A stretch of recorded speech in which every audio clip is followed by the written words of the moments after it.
What is up, people? Today we are going to be making a video about a debate that I keep seeing on TikTok about whether Thragg from Invincible or Gojo from Jujutsu Kaisen would win in a death battle.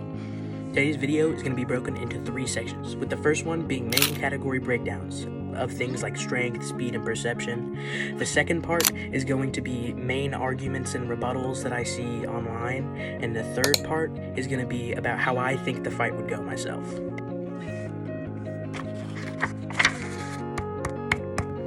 We're starting off with part 1, which is our main category breakdowns. The first category I have for you is the physical strength scaling of both characters. So starting off with Gojo, who is very lackluster in terms of physical strength, with all of his feats being building level, which, don't get me wrong, is pretty good, but they just pale in comparison to what Thragg has to offer physically. But just to give a few traits, these are his best ones. So Gojo's main physical feats are all building level, such as dragging Sukuna across a building with enough force to crumble it down to its foundation, crossing a concrete bridge when he stomped his foot, once again against Sukuna, and being able to create building level shockwaves with just normal punches. We see this against Miguel, we see this against really every single person that he fights throughout the entire series. But this is really nothing compared to what we see Thragg do. Even just in what we have animated so far, we see him pull his fists back.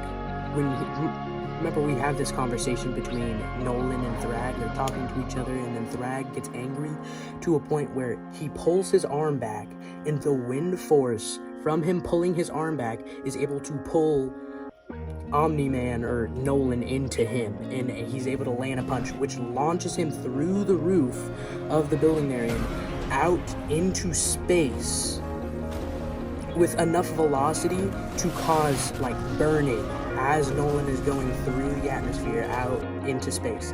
And we see all of the clouds on Viltrum during this, they all move like out of the way, like very far. He distributes the weather with this one punch, which clearly isn't at full strength, because full strength would have just killed Nolan. There is like an astronomical physical strength gap between Gojo and Thragg, to a point where I'm gonna say Gojo is building level, Thragg is semi-planetary level. Alright, that was our first category. This is Exhibit B for the main category breakdowns, which is speed scaling.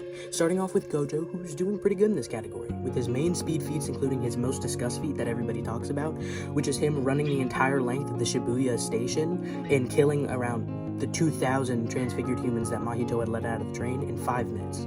This shows him going very fast and able to perceive and attack things while he is moving at the speed. Also, if we take into account his use of his technique using blue, we see him teleport like 50 to 100 miles. We don't know his exact range, but he can functionally teleport. So really, like, speed, I don't know if you would call it that. It's basically like instant transmission from Dragon Ball. So I was kind of hesitant on including this in the speed category. We're going to put it in here anyways. Okay, Thragg's main scalable speed, he is like a speedster. The thing that I'm going to use is his only animated feat, because it's hard to scale speed off of comics, because obviously they're not moving. So he travels the entire diameter of Viltrum in 3 seconds. You know that time when he's on the opposite side of Viltrum and he sees Thaddeus, he says, "I choose that," and he zips all the way over there and then tears his feet apart. Yeah, that was in 3 seconds. The estimated diameter of Viltrum is 565 miles. That's in 3 seconds. You guys can do the speed calculation. This speed alone sweeps Gojo's speed into these. Why is teleporting?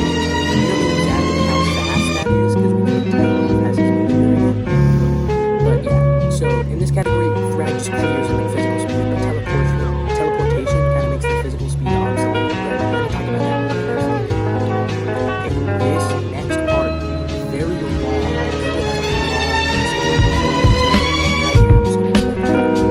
So powers Gojo. In addition to being born with 6 eyes,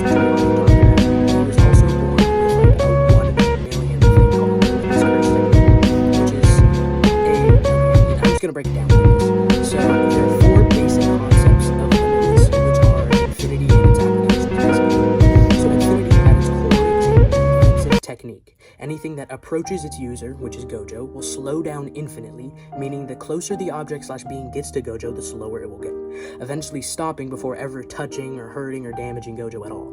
The first application of infinity, so this isn't like base infinity, this is him using it in a different setting, is blue. So basically what blue does is it's an extremely powerful pulling force, which he can deploy around like probably 30 feet from himself, as we see in the fight with Toji, and it will pull everything around it, in inanimate and animate, and we see kind of some things resisting the pull force, but we also see that it's able to be adjusted, and it's extremely strong. We see it like pull together debris, we see it blast Hanami into bits and kill her, but we also see that it's controllable. The teleportation actually comes from a less powerful version of blue, but basically at blue's core it is just a pulling force. Okay, and we also have the next application of infinity, which is red, which is I think less controllable, because we don't see him really fine-tune the control of red really, but it's the exact opposite of what blue does. It's a repelling force. So whatever the point of like singularity is that he launched the red out from, everything from that point is repelled away. And then we have, next we have purple, which is achieved when he combines both the red and blue. They like smashes them together, they become an imaginary mass, so they become inconceivably, like amazingly dense. So it's able to be launched out, and it, from what we see so far in the show, it's able to destroy everything. But if we do look further into like what's not animated yet, we look into the manga, we look into Shinjuku Showdown again, we see Sukuna tank a 200% version of this attack, right? So I see a lot of people say that it's durability negation. It's not, but it's extremely damaging and would be damaging to, I think, to Thragg, but to a certain point. I think Thragg could tank it to a certain point. He's not dying. Okay, and then the last, most important, I think, part of Gojo's hacks is the domain expansion system, right? So he is able to expand a domain called Infinite Void, which overwhelms a target organism's brain, or really anybody that steps foot inside the domain except for Gojo. It will overwhelm their brain to a point of brain death. They lose all cognitive function for the first 0.2 seconds, and then 0.3 seconds, they just die. Like, it's just instant death. They're just dead. They're gone. So this is extremely overpowered. It has an instant deploy time. I know you see like an animation whenever they like start it up, or like if you guys play Jujutsu Shenanigans, you know, has an animation, has a startup, you can escape it. No, it gets deployed instantly, and the effects are undodgeable because it's a sure hit effect, and it just kills without fail. So that is really the end of very, very basic understanding of Gojo's hacks. So we're going to move on to Thragg. I saw a very interesting video, and people keep tagging me in it whenever I try to make arguments against Thragg, and they're like, watch this guy's video, and he talks about something called Viltrumite smart atoms, right? And he makes the argument that they're able to manipulate themselves down to a molecular, not even like molecular, like atomic level. But this brings, no, I'm not gonna bring that up, no. But it allows them to fly, it allows them to cancel gravitational pulls. We see in either season 2 or 3 of Invincible when Nolan is sitting at the edge of the black hole not being affected by its gravitational pull. So this is the reason I believe he could cancel red, he could cancel blue, and I think he could realistically tank purple. This also gives because it gives him flight, it's also what gives him like that amazing speed. So I think that really the Viltrumite smart items are what's keeping him from just being absolutely no threat at all to Gojo. Okay, we're on our next part now. This is how I think the fight presumably go. This is the shortest version I have. So, let me get to my next slide. This is what I think will happen. It's very short. I think Gojo will sense Thragg and how powerful he is with the 6 eyes. He'll know how dangerous he is and how much of a threat he is to his own safety. Thragg will attempt to speed blitz because that's what he does as his first move, basically, for everything. He's going to attempt to speed blitz. He's gonna be right here. He's gonna be about to hit Gojo, and he's like, "Oh, I'm slowing down. I'm stuck. I can't move."